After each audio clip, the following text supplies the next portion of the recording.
is Houston. Say again, please. Houston, we've had a problem. Hey there folks, welcome you all to yet another vlog of mine. As you can see from the intro, the main reason for, and the title for that matter, the main reason for this vlog is to talk about why I've decided to change the name on the channel and the artwork and such like, and what my thought process was behind doing what I have done. I hope you all like the new name and the new colour schemes and banners and stuff that I'm putting up. It's going to take a little bit of time to get around all the little things that I need to change on the channel. I've noticed The Real Steve G does pitch up somewhere. My main channel is actually under just my name, but The Real Steve G is ingrained somewhere that I can't find it. If you go to copy link and such like, there's a URL in there which I can't seem to find to change anywhere else. Everywhere I go and change it, it's just got my name in the URL, so I don't know what that's about. So it's going to take me a little while to get around all of those things. So we're going to talk about the changes to the channel. I'm going to ask you for your feedback, obviously, obvs fam. Oh, new hats, new t-shirts, new everything, people. It's a whole new world. There's a song there somewhere. And we're going to talk about other things as well. We're going to talk about games that I've played off camera. We're going to, games I have. I'm just going to pause, actually. There are fireworks going off behind me. If you can hear crackling or weird noises coming through the microphone, it's because there is fireworks and shiz going on outside. It is Saturday, so I guess there's bonfires and fireworks going on all over the place. I don't know why. Is it bonfire night? I don't know. I've lost all track of everything, people. Anyway, if you hear weird noises, it's because all that's going on in the background. So we're going to talk about the channel changes. We're going to talk about the games that I've played. Well, play a game that I have played off camera to the fullest. Yes, I finished it, and I even played the DLCs on it, people, when my son was down. And he also brought me a game that I've been playing off camera. And I don't know why I'm hiding these titles from you. But it'll keep you interested till the end, although I've probably put it on the description anyway. So we've got, so we'll be talking about those two games that I've done off camera, or I'm doing off camera. One I've done, one I'm doing. And we'll be talking about the 3 games that I am now trying to push myself to do as Let's Plays. And it may adapt again, but we will be talking about that as well. I think that was the group of things that we've been talking about, and a little bit about the channel, extra bits about the channel in general. So let's kick off then as to why I were, to be honest, right, okay, let's start at the very beginning, right? When I first started doing the YouTube channel, I couldn't for the life of me pick a name. It was like, there was nothing left with the word game or gamer in it. I just couldn't find anything. I racked my brains. I was coming off of I'd just closed up doing the website that I'd written for game reviewing, which was GamerMounty.com, and I brought that to a close. I closed off the GamerMounty YouTube channel, and I just kept my main one, and I kind of converted it into this thing that I was going to share my time playing games with people. And it was very, very basic at the beginning, and also, I didn't have all these microphones and all these fancy things, camcorders and massive powerful laptops. I didn't have any of that stuff. It was all very basic. And so it was a kind of a cross between not knowing what name to pick and it not being something that I thought was going to become a brand, if you like. I thought it was just going to be some way of sharing with you guys what I was doing in my games and stuff. And of course, I wasn't the confident man I am now, people, in front of the camera. I was quite shy. Well, I wasn't shy. I've never really been shy with that regard, but it felt very awkward. I guess it's a bit like when you start, if somebody goes to drama school, if you've ever been in a school play or something like that, and you've got to get up in front of other people. And actually doing this YouTube channel has made me so much more comfortable with stuff like that. I mean, I was always kind of okay with it, but it always gave me a little bit of, oh god, right. But honestly, if someone asked me to stand up in front of 200 people now and talk about something, I'd be fine, as long as I knew about what it was I was meant to talk about. So if I was to stand up and talk about The Last of Us or games, or do what I'm doing now in front of 200 people, I'd be absolutely more than happy to do it. It doesn't faze me at all. And it's just doing it over and over and over again. I'm going off on one, people. It happens. So anyway, so it was kind of a combination of those things as to why the name was what it was. But from the minute I picked the Real Steve G and I assigned my URL to it, which can't be changed after you've done it, I didn't like it. And I just kept it mainly for the reason that the URL couldn't be changed. Like, I'd assigned myself this URL, which was youtube.com/users/TheRealSteveG. And I think you could actually just put /TheRealSteveG. You didn't need the user bit. That seems to have changed because you can't do that anymore. It doesn't work if you don't use the user/ bit. And when I go to edit my details, it doesn't say The Real Steve G anymore. It just says /Steve Gillespie. So the URL I'm not so fussed about it now because I know that I can throw around just my name URL, which is fine. That's absolutely fine. However, there is an element to YouTube which I haven't tapped into, which is you can assign a brand to a channel. So I'm going to have a little look at that. I don't know what the ins and outs of it are. I just came across it when I was looking at changing everything. So I'll be looking at that as well. But the main reason that I hadn't changed the name was because I knew I couldn't change that URL, or thought I couldn't. But as it stands, I can just use /Steve Gillespie, so it doesn't matter if I change the name 1,000 times, it'll still be Steve Gillespie. However, I love the name that I've picked, and I searched around, I couldn't find anyone else with the same name, and I think when I was looking at it, I wanted something that didn't have the word gamer in it because it's just everywhere. I really maybe didn't want the word game in it either, or gaming. There's just too many channels with that name in it. So Joystick kind of jumped out when I went on to just a random name generator thing on Google and just typed it in to see if I could get, whatever would come up. Now that name didn't come up, but I think, in fact, no, because I hadn't put Joystick and stuff in at all. It was, I think the first thing I came up with was Funtime Gaming and I know I was, but I put the word gaming into the thing. But so it was Funtime Games, Funtime Gamer, Funtime Gaming, but that had all been done. So yeah, actually now I'm wondering where Joystick came from. But anyway. Well, the minute the words joystick comes into my head, I immediately put Steve on the end of it. Now, there's a reason, much as though I'm kind of branding my channel a bit better, I hope you'll agree, I still wanted my name in it. I didn't want to become like, Phantasm Gaming or something. It will always be that I created this channel to connect with all of you awesome gamers out there. It isn't a brand, let me do the American quotes, in that sense, so far as it's not something I'm ever going to be selling on to somebody else, or I'm a guy that wants to share his gaming experiences and have other people share their gaming experiences back. So I want my channel to be personal. I don't want it to be looking like some kind of weird company title or something, well, not weird. Sorry, I'm saying weird. But I mean, I like the Kind of Funny guys. Obviously, are great. And it's fantastic, and everyone loves it. However, they've built a brand that when all of them decide they're not going to do it or whatever, they could sell Kind of Funny onto somebody else, and it would still be Kind of Funny. If it was Kind of Funny Steve, then obviously you can't. So the whole purpose of me picking this name with Steve at the end of it was in order to keep it personal, to keep people. I want people to know my name. I want people to connect with me via my name, and so the whole thing just seemed to work, and it rolls off the tongue nicely. Joystick Steve. It's got the word joy in it, and I want the channel to be fun and light.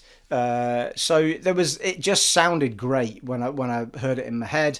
When I sat down to do the artwork for it, I already had in my head that I wanted to keep the artwork and I may will still dabble around with the artwork, but that's near as damn it the base parts of it. But I may well tinker with it, but it'll look like that with the color concept and stuff. So I still wanted to keep the elements that I'd done with the last brand sort of tweak I did, although we kept the name. I made all of those buttons with all the little, letters, well, the controller buttons effectively, all that sort of stuff. I used those, as you can see from what I've done now in both the banner and the intro to this.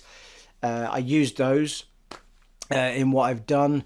When it came to the name, when I put the Joystick Steve, they said the real Steve G there, eh? When I put Joystick Steve together, I knew in my brain that I wanted to try doing the letters different colours, not to copy, Benetton or Google or other people that have done it before in that sense.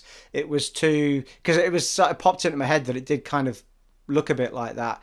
That wasn't what I was trying to do in my brain. My brain was actually thinking about the colours that were in those buttons for the controllers that I'd already, created, and so on and so forth. So the whole name should connect to the other pieces around it, which are the buttons with the little shapes on them. And when it came to the controller, there was a controller in a bubble which you didn't see in the banner too much because it was hidden behind the name in the previous version of the banner. But it was a speech bubble with a controller in the middle of it, and it was a generic controller. It looked more like a Microsoft controller than anything else. So I was conscious that it made it look like a Microsoft channel rather than a gaming channel or a console channel. And in fact, rewind it. Well, let me finish this bit. So when I kept the speech bubble, but I dumped the controller that I had, and I looked for free controllers on the images on the internet, and I looked for free images or logos that I was allowed to use, and I grabbed one that looked a bit like the Xbox One looked a bit like the PlayStation one, just black and white ones, and I then tweaked them to have the little colours. I mean, there was quite a lot of intricate little bits I did to those two controllers to make them sort of more colourful, to stand out a little bit, and have those colours link in with the name and the buttons that I created, and so on. So there was quite a bit of work went into it over the last number of evenings that I was tinkering away, and I finally got it all finished up with. Well, I'd had most of it done by this evening, but I had little bits to tweak once I'd finished my day job. So I was really delighted when I could put it up today. As I say, I might tweak things a little bit again. So yeah, I was going to rewind there, and I can't remember for why. I think it was the word joy. The other thing was I wanted the title of the channel to represent gaming somehow. The real Steve G didn't say anything about games or what I did, or it just didn't mean anything to anyone. Now I guess you could argue that PewDiePie doesn't mean anything or what have you. That's fine, that's fine. It's fine. But in my brain I wanted my channel name to represent gaming somehow. And I know it's not joysticks we're using, it's game controllers, but they have sticks, and it's everybody knows that joysticks are to do with gaming, really. And it's kind of also a sort of, I don't know, a throwback to when I started gaming way back in the day, which was with joysticks and BBC computers and all sorts of stuff. That's how old I am, people. Even Ataris and all these sorts of things. So you say the word joystick, people see gaming. I suppose there's a bit of an argument that says perhaps the word joystick makes people think that I'm a retro type channel. But I think by doing what I've done with the rest of the banner, that's going to be pretty clear that that's not the case. You've got the controllers up there, you've got the buttons from the controllers. I was very careful not to put branding on the channel, though. I was very particular at not putting the Xbox brand on my banner or the PlayStation brand on my banner. I don't want anyone thinking or I'm trying to pretend that I'm affiliated. So I was very cautious with that. I think those brands are out there. I think it's okay for me to put those little things on my banner in order to say that's what I connect with, that's what I play with, that's what I talk about. So I think it's quite clear when you come onto my channel that perhaps I don't do PC gaming and so on. But, those banners could change a little bit. I mean, I am pretty tempted with a Switch now, so we could see a little bit of design work coming in just to show that I do some Nintendo stuff. But I will never I might talk about Nintendo stuff, but I will never put it on my channel as gameplay because the copyright stuff with them is just a nightmare. Apparently, this is the first week, people, since the last vlog I did. In fact, I'd already been off the beers and the flagons for a number of weeks because I couldn't fit into my suit trousers. It wasn't just the beers, right enough. It was all the stuff that I was eating through the week that was the problem. It wasn't the Friday beers. But anyway, they were part of it. But this is my first flagon in like 2 months. Cheers to you all. I'm going to pause for a sip. Once again, I would share it. You know I would if I could, but I can't. So I'm going to have a big gulp. Ice cold, people. Anyway, there you are. I forget what I was talking about. But anyway, I think all of that has come together quite nicely, and I'm really chuffed with the name. I hope you guys like it. I think it's fun. I think it keeps my name in it. I think the way that I've done all of the combinations of colours, kept the bits that I liked from what I did in creating all those buttons. All of those little elements that I've created to create the banner and everything, especially those little buttons, it took a long time to do. You know, there was a lot of thought went into them, a lot of different sort of patterns tried, combinations of colours tried, all sorts of stuff. The other thing I didn't like about the old stuff that I had was it wasn't very bright. Now I know I've used like a dark background still, but I wanted everything else to stand out. But the name itself was quite dull, and now it's like boom, you know, it kind of really jumps out at you with all the different colours, the connection to the controllers. I think it all really works really well. So if anything, I kind of looked at it just before I started this, and it looks great on everything, actually, to be fair. But if anything, I think just on the PC, when I looked at it on the PC, it just looked like a bit clean compared to what was there before, because there was loads of buttons behind the name before. And now they've got just the 2 sets of 4 buttons on each side. And then the plain background. And it looks really clear. I just wasn't sure on my brain if it needed something else, but I'll see. It was only on the PC though that I felt that it looks great on the tablet and stuff. So we'll see. I might just tweak it a little bit, but it's never going to change dramatically from what I've done now. It'll just be little tweaks here and there, and it won't include anything that I haven't included already. I'll just be, you know, throwing things around position-wise or adding a little bit extra. So there you are. So let me know in the comments below if Joystick Steve is a place that you'd like to hang out, if it was better, worse, or indifferent than the last name. For me, I don't think anything could have been much worse than the real Steve G. I don't think it really meant anything to anyone other than me. So, Joystick Steve, that's me, people. That is me. And we'll keep that, I hope, for a long, long time to come. I can't see me changing it for a while. I'm really chuffed with that name. I'm really happy with it. So there you are. So yes, let me know in the comments below if you like it, if you like the banners, if you like all the work I've done. And we shall now move on to something more gamey. The 2 game. Well, there was one game I finished off camera when my son came down. It was Resident Evil 7, people. I've had it for ages. My son gave me the copy, but neither of us had played it all the way through. We'd played it. We tried to play it one time he was down before, and this time he said, right, we're going to rattle through it. We're going to get through it in the time that we've got to chill out together. And we did just that, and we played all the DLC with it as well, and it was absolutely brilliant. I have to say that I think my only gripe with the whole game was that they didn't make the movement particularly realistic. It's one thing to make movement a particular way to make it scarier, but when you do it to the point of it just feeling really unrealistic, it's a little bit annoying.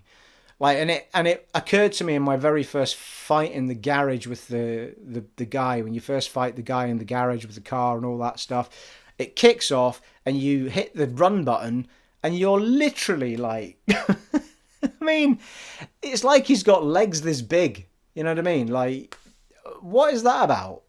I mean, it's almost like, I don't know what it's about. And all the way through the game, even the noise that went with the walking was weird. You know, it was like shuffling on the floor or something. It wasn't walking or running.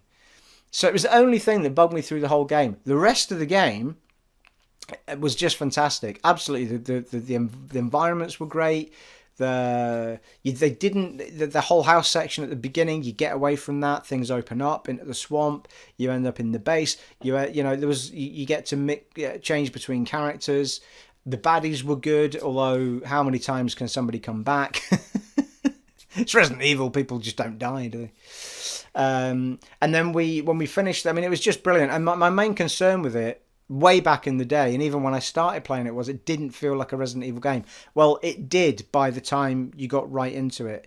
If anything, I think it was probably too short. I think you didn't get anywhere near enough time to be, or well, there wasn't any real proper upgrading of stuff. You know, you could get another gun that was better than the one you had before, maybe. There wasn't a huge variety of weapons and kit and stuff like that, so that was probably the only downsides, where it was maybe a little bit short on the front where you could actually do anything with that, which is probably why they didn't do anything with the upgrade mechanics too much. But it was realistic, though, to be fair, because you're kind of stuck in someone's house in a swamp. So I think the best you can hope for is finding a decent gun. But, you know, other games have done it, though. You know, it's not like The Last of Us. I mean, you're walking around in a world that's got nothing left in it, haven't you? But you still find bits, components that can make your gun better. So that sort of element to it wasn't overly interesting as such. We weren't constantly going, oh, can't wait to get this or that. It was always the way. It was like, you start with a pistol, there's a better pistol, there's a shotgun, and I think there's a machine gun. And that was kind of it, really. You didn't get the machine gun till later on. But you know, you get the smoke bombs and some there were some really cool explosives you could time and stuff like that. But it didn't take away from the fact that it was really, really fun. And I think the fact that they held back on a lot of the weapons stuff was to make it more difficult and more scary, so you didn't have all these options. So, you know, there's a bit of an argument that says, do you really need a massive weapon system in a game like that? I mean, for my liking, I don't know if upgrading weapons is the answer. Perhaps finding more weapons that you can kind of, and then limiting you to which one you carry. So if you find a better pistol, the other pistol goes, you've got this other pistol, but you might have missed it if you hadn't gone in the room or whatever. So that would make more sense in a game, really. So it's always more exciting when you get something new kit-wise and something new gun-wise or whatever. There's nothing more disappointing when you, even in RPGs, where you pick something up after loads of walking around, you go, oh, and then it's shitter than what you've got on. It's like, well, I got started in this. It's like, what was that all about? So yeah, I was absolutely delighted with it, and we loved it so much that we immediately downloaded the 2 DLCs, one of which was Chris Redfield, and the Chris Redfield one was good. It was in an area we'd already been in. Well, so was the second one, to be fair. The second one was the story of the one of the characters and how their story ends. But you play as this uncle character. And it was absolutely brilliant, because they obviously thought, like, what are we going to do that's different for another DLC? And they completely just went, nothing to do with guns. And then it was like, well, that's going to be boring. But it wasn't. It was really, really good fun. You're basically all about fisting. Fisting? Easy. It's all about your fists, is what I meant. So it's all about this guy punching the shite out of all of these zombies instead. And then as things progress, you end up with powerful things to put on your fists. Or at least one of them anyway. And it made it really, really cool. And you were leveling up his abilities fists-wise as you were going through this DLC. So I really loved that. That was all in the swamp, that section. And it was really, really cool. To be fair, my son played most of that section. I did a little bit of it. But yeah, it was brilliant. Absolutely loved it. And I think I was trying to say earlier on, it did feel like as you got through it, the more you went into it, the more it felt like a Resident Evil game. But it was still, I mean, it was Umbrella, you know, it does come into it. It is mentioned. They talk about it, and things lead into, you know, what could possibly come next. So it is there, but for the majority of the game, you're not really bothered about Umbrella and all that. You just want to survive this, what's going on to you. But couldn't have been spookier, couldn't have been scarier.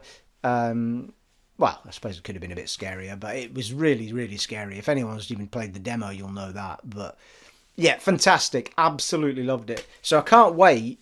January Resident Evil 2 Remake. I'm going to call it a remake because it is. It's not a remaster. It's a complete remake for anyone that doesn't know, but I'm sure you do. Resident Evil 2 has been remade into the over-the-shoulder look. There's loads of footage of it actually on Tinterwebs. I may or may not throw some up behind me. I doubt it.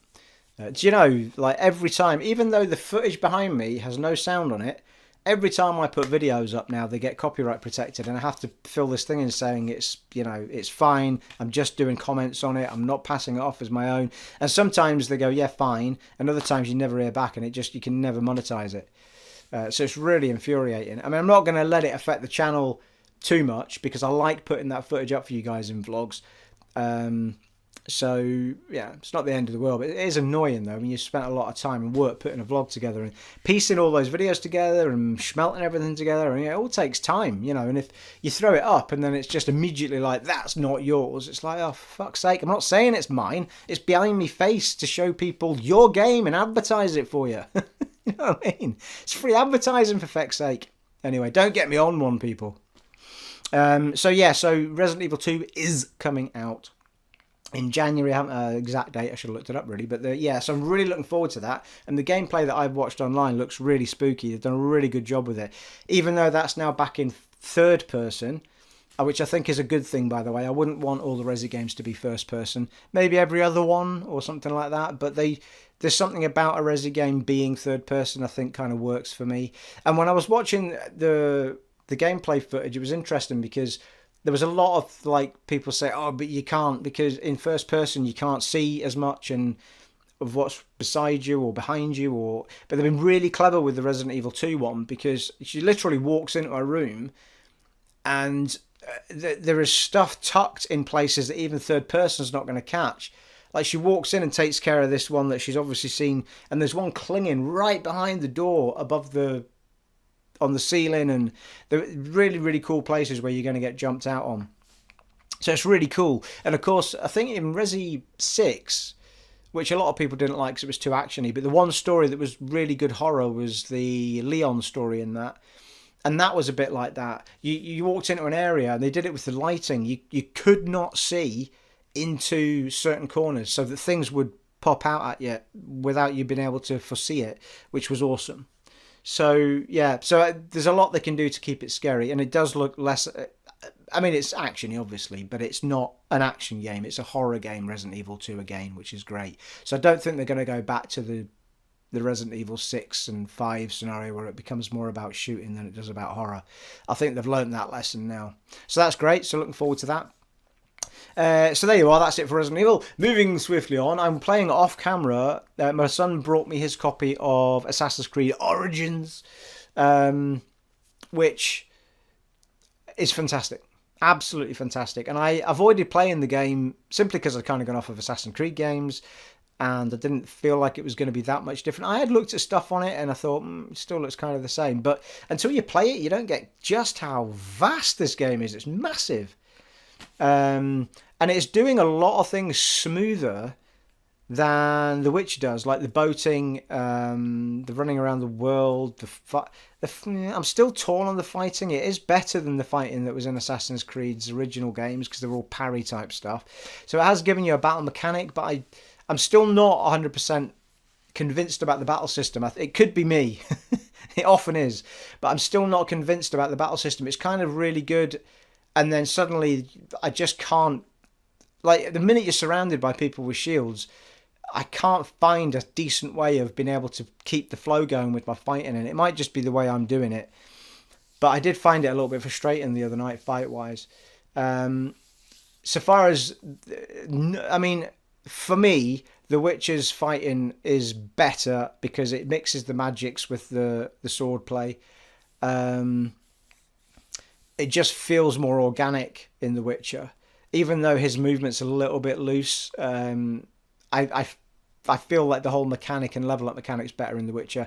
I also feel like I'm only referencing The Witcher because my son said that he felt like Assassin's Creed had done things better, and he's not wrong. Some of the open world stuff is done a lot better, but the mechanics of the fighting are better in The Witcher all round, I think.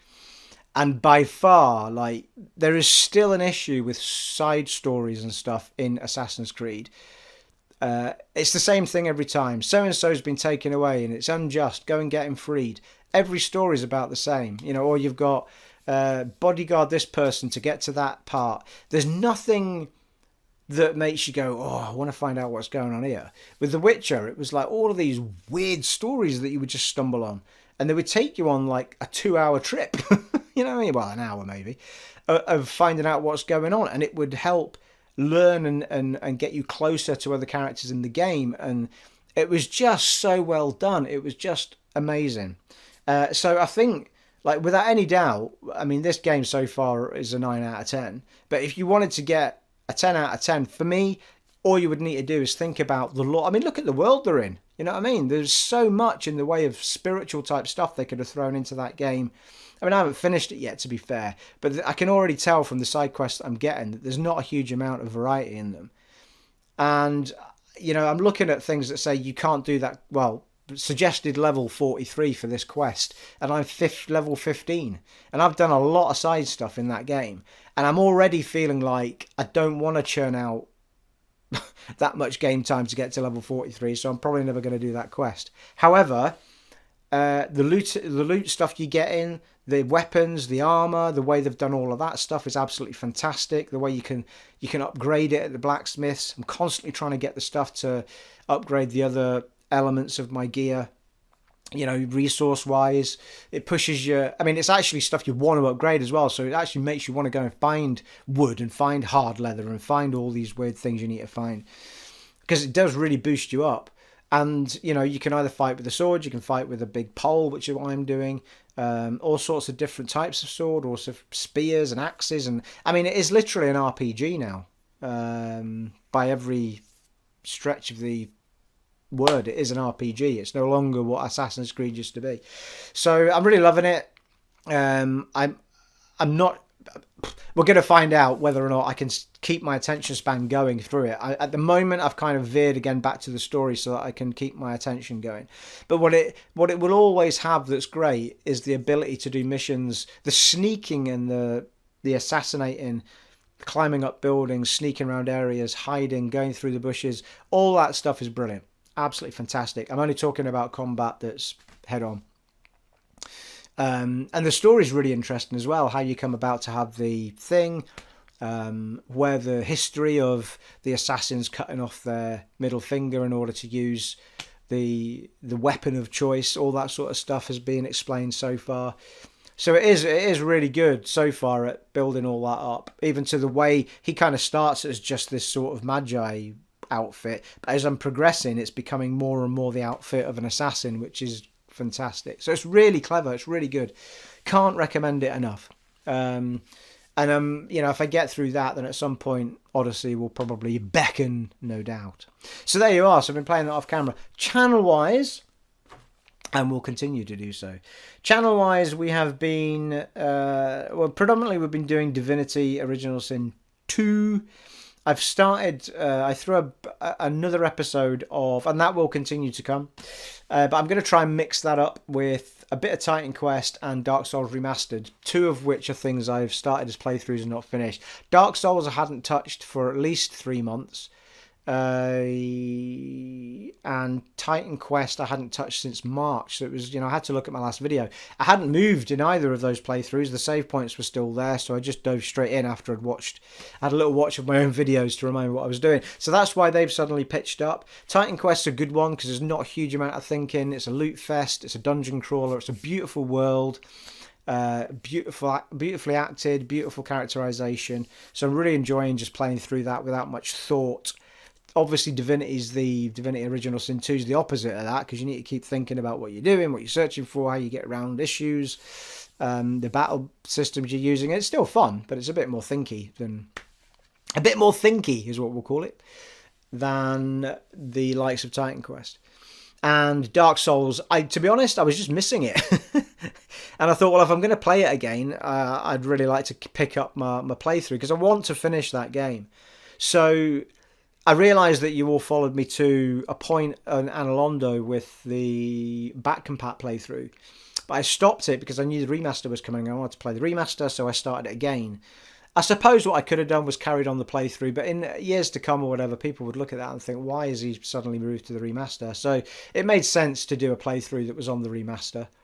Not as many views, of course, but that's okay. I'm enjoying the feedback I get from Dark Souls and from Divinity Original Sin. There's not a huge amount of feedback to get from Titan Quest. It is what it is, but it's always nice to hear from you if you like seeing what you're seeing. So I'll continue to bring you more of that as we go. If I have an inkling or an urge to play something else, of course I will do, and I'll just throw some more of it up. There's plenty more there that I've started and not finished, people. So there you are. I'm going to finish with somewhat of a request of you all. I had a bit of a moment this week where I woke up after spending 3 hours of recording Divinity Original Sin 2. I woke up in the morning, I'd look at my channel, and it had, like 20 views and 2 dislikes. And I was like, what is the bloody point? Seriously, I've just wasted 3 hours of my life, and all I've woken up to is 2 dislikes. Now, I understand not everyone's going to like everything, and to be fair, those videos do end up with more likes than dislikes, but only by 1 or 2. So, it's just frustrating. I've made a very, very, very, very, very strong point of not saying at the end of all of my videos, please remember to like and subscribe, because I don't want to have to feel like I have to ask for it, because I feel like if people are enjoying something, that they will do it. But when I sit down and think about it, I'm terrible sometimes for not liking a video when I've sat and watched it, and I'm trying to be better with that, because I think it's, the people that I'm watching have taken a lot of time out, and I can feel it in myself when you take a lot of time out to make something, and people are enjoying it because they keep coming back and they keep watching it. But when you don't get a like, it just disheartens you, because you sit there and you think, well, people are clicking on it. Are they watching it, or are they just sort of going, nah? Or are they watching it, enjoying it, and just forgetting to click like? But the only thing that kind of, I could have 1,000 views, but if it's got only 1 like on it, in my brain I'm saying, well, people didn't like it. Even if there's no dislikes, I'll be thinking, well, why didn't people give it a thumbs up? They mustn't not have liked it. And again, it's always going to be one of those things. Now, I know, like, I'm accepting the fact that it's obviously not me, because if it was me, people would be leaving in their droves. So obviously, people are still enjoying hearing me play the games and such like. So I kind of get that, but the thing that motivates you when you want to sit down and do the recordings is that you want to share your experience with people, and the likes are what gives you the feedback to say, yeah, thanks. Basically, thank you, like that, and throw some. To be honest with you, I mean, if you're going to dislike something, just tell me why in the comments as well. Like, if you're disliking it because that's not the game you want a bit of play, then that's fine, but I don't, but it's that thumbs down without any rhyme or reason for it, but you're still watching my stuff. So it's like, so is it the game you're disliking, which I think it is in these cases, which is fine. And if it is me, then fine, you'll wander off somewhere else. It's not a problem. But anyway, what I'm getting at is, please, if my videos give you any sort of joy and any sort of company of an evening when you're either playing something else with me in the background or just watching me play something, and it has given you some form of joy and comfort and company, please remember to hit that like button for me. And if you want to stick around, of course, the subscribe button. But really, it's all you awesome people that are already there that I'm most interested in. Anyone new is always welcome. So please smack that button for me, just to make me know that you want to see some more of it, and that what I'm putting up there is giving you some sort of joy. So there you are. I think I've rambled on long enough. I think we're up to nearly 40 minutes or thereabouts, people. I hope you've liked the new hat. I hope you've liked the new t-shirt. I hope you like the new name. I hope you like the new banners. And I hope you like it with a big like. Did I use the word like enough there, people? Should we use it again? What am I like? There you go. So we're going to end with a sip of a flag. And cheers, everyone. If your Friday does not have a flagon of ale or a glass or a jar of wine, then perhaps you should go and do something about it. I'm going to go and render all this together, and by the time you see it, that'll all be done, obviously. I'm going to go and do all of that now. And then I'm going to enjoy the rest of my Friday with a bit of music and a couple more flagons, and possibly chat to a few friends. So there you are. It has been, as always, an all-night... Well, actually, before I do that... I'm hoping to do, I'll probably have a little bit of a respite day tomorrow, and then I hope to do some more recording on Sunday, of which will probably be some Dark Souls, I think, just to get that proper going. We've just gone into Blighttown with Dark Souls Remastered, so I want to get that done proper. It's a hell of an area, that, so I was really enjoying getting back into that. So yeah, I'm looking forward to doing more of that. And then almost immediately after that, it will be Divinity Original Sin 2. If that's not Sunday, then I'll try and do some on Monday. So there you are. And then Titan Quest will follow. I just put 2 of those up in space of a day anyway. So there you are. It has been, I'm ready now, it has been an honour and a privilege serving for you in this vlog of mine, and I shall see you all very soon. Take it easy, folks. Bye.